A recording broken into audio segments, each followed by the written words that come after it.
Hello everyone and welcome to another video.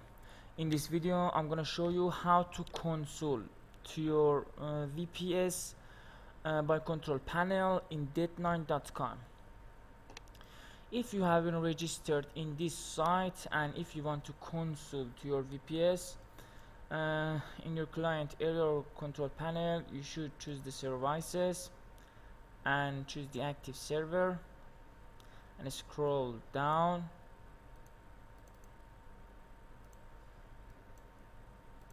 And here is console. You should click the console if you want to console to your VPS, and here, as you can see, it gives you a link to console to your VPS.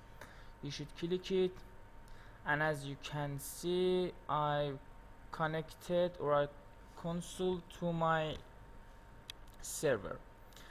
Thank you for watching us, and please subscribe our channel to learn more about VPS and follow other videos. Goodbye.